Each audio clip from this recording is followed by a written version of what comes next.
Vamos ouvir o vice-presidente falando sobre a alíquota para os alimentos importados. Vamos lá.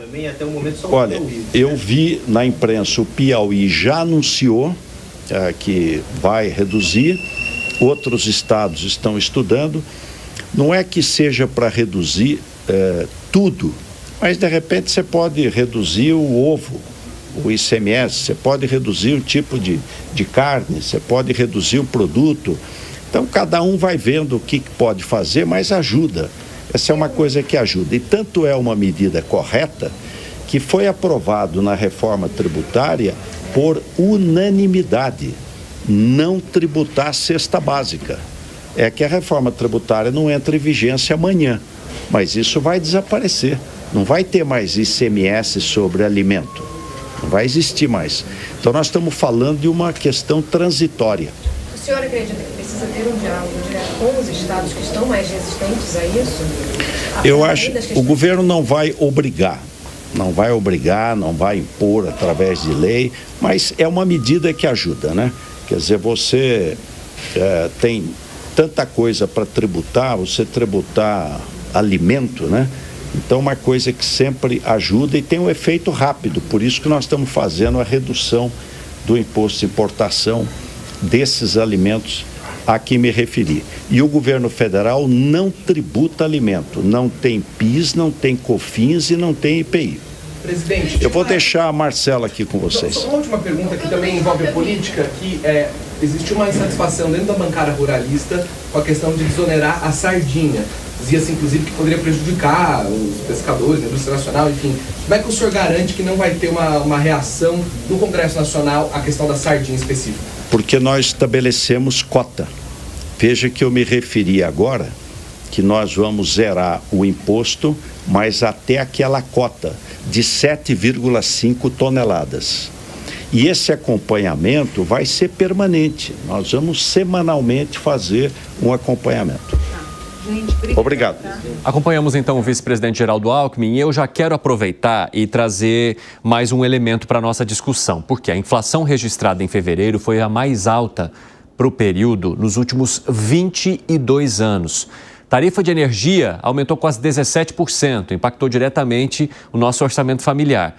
Quando a gente fala dos alimentos, e aí o vice-presidente estava sendo questionado sobre isso, os ovos ficaram mais de 15%, subiram, né? 15%. Café, aumento de quase 11%. E aí, Alan Gani, o vice-presidente está mencionando a possibilidade de alguns estados zerarem o ICMS para alguns produtos, como os ovos, por exemplo, diante da reclamação das famílias. Ou seja, você não consegue consumir proteína por meio da carne, porque o preço está caro. Aí você parte para o ovo e você tem um aumento de 15%, ferrou, né? O que você avalia sobre as medidas que o governo está tentando implementar e a maneira como a inflação está pressionando no movimento oposto? Perfeito, Evandro. Bom, redução tributária eu sou sempre a favor. Desde que tenha condições, sou a favor, né? Baratear o produto via redução de impostos, principalmente aí para os mais pobres. Agora, por exemplo, a zeragem de tarifas de importação é inócuo. Por quê? Porque o Brasil é muito competitivo. Então, quem entraria aqui, traria uma baixa oferta, não faria preço, não aumentaria muito a oferta no mercado interno ao ponto dos preços baixarem rapidamente. E tem um outro ponto, Evandro, não é só a inflação de alimentos. Se a gente pegar o último IPCA, e que veio com uma inflação recorde desde 2003 para o mês de fevereiro, ela foi muito puxada também por inflação de serviços. Teve energia elétrica com o fim do bônus de Itaipu, teve mensalidades escolares, e quando a gente calcula apenas a inflação de serviços, ela continua muito pressionada. Então, é uma ilusão acreditar que é apenas inflação de alimentos. Não, tem inflação de serviços também. E essa inflação de serviços está muito ligada a uma demanda acima da capacidade produtiva do país. E por que essa demanda está muito pressionada? Por conta das políticas fiscais expansionistas do governo federal. Fala, Piperno. Bom, o fato é que a falta de capacidade produtiva do país como um gerador de mais inflação é um argumento que tem sido muito usado por alguns setores. Ele está muito longe de ser consensual, até porque também há vários analistas que discordam disso. Mas o Alan tocou num ponto central, nesse mês especificamente, tem a questão do fim do bônus de Itaipu. E por que isso é importante a gente ressaltar? Bom, o resultado foi péssimo, independentemente de qualquer análise que se faça, mas é muito importante a gente lembrar isso, e você deu aí o percentual, acho que de 17%, né? 17% no caso da energia elétrica, 15% no ovo, 11% no café. É que a energia elétrica acabou realmente pesando mais sobre esse índice muito grande. Mas eu queria chamar a atenção. É porque no mês anterior teve aquela distribuição de Itaipu e isso acabou auxiliando. No mês de fevereiro, não. No mês passado, a inflação foi de 0,11, né? Também foi a menor para o mês de janeiro em um tempão. E naquele momento, muita gente disse, foi uma inflação baixa porque houve uma maquiagem nas tarifas de energia. Não houve uma maquiagem, é uma regra que beneficiou esse setor no mês de janeiro, mas agora onerou demais em fevereiro. Fala, o seu Zé Maria Trindade. É importante, né, que o vice-presidente, ministro Geraldo Alckmin, agora é o porta-voz do governo sobre esse assunto aí, alimentos, e está pegando, né, é uma observação importante. Tudo em política tem um porquê.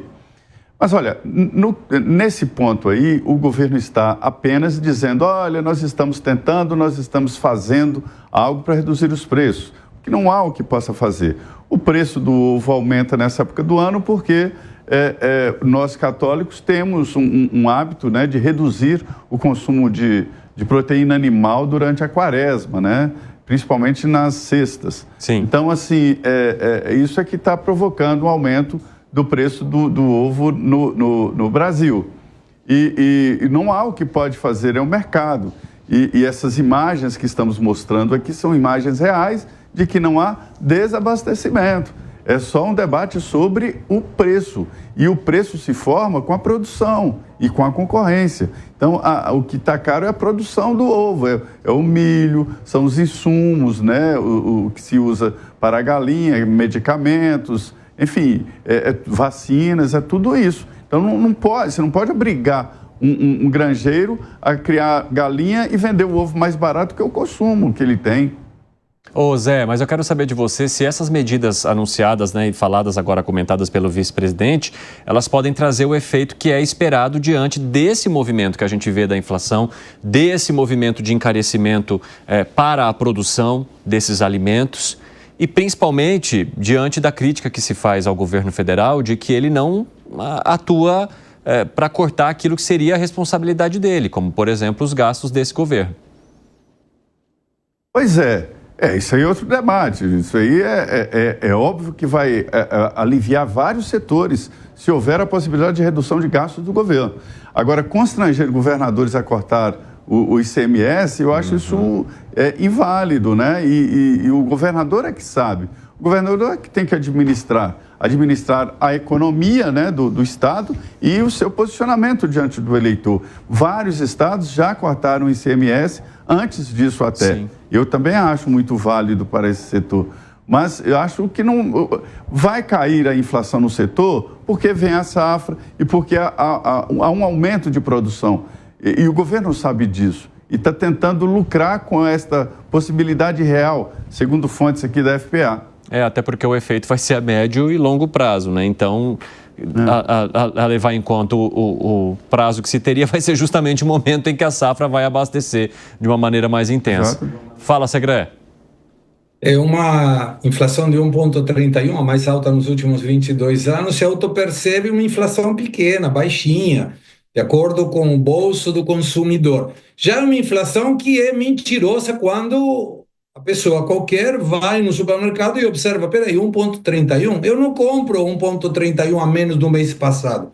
E aí essa questão, não, tem o Itaipu, sempre tem alguma coisa aí que permite justificar. A inflação é ruim, mas não é tão ruim assim. É ruim. E a pessoa que ganha pouco, que tem teoricamente, segundo o governo, uma melhora do poder aquisitivo, vai derrubar essa benesse, essa conquista, porque o governo não está fazendo a parte dele, diminuir o gasto público. E agora a responsabilidade é quem tem que diminuir o ICMS. E quando o Bolsonaro fez isso através do Congresso por lei, a esquerda reclamou um monte. Agora é a esquerda que propõe a mesma coisa. Estão sendo engolidos pela própria narrativa. Quer trazer algo, Piperno, para a gente arrematar? Claro, uma coisa é reduzir imposto de comida. A outra coisa, por exemplo, é reduzir imposto, por exemplo, de gasolina e dar dinheiro para motorista de caminhões, motorista de táxi com fins eleitorais. Aí é uma coisa diferente. Que é logística, Piperno. A logística impacta também no preço final. Claro, mas se a gente for cortar imposto de toda a cadeia, aí vai ficar mais complicado. Há estado agora, por exemplo, que cortou ICMS de jet ski, mas não corta de comida.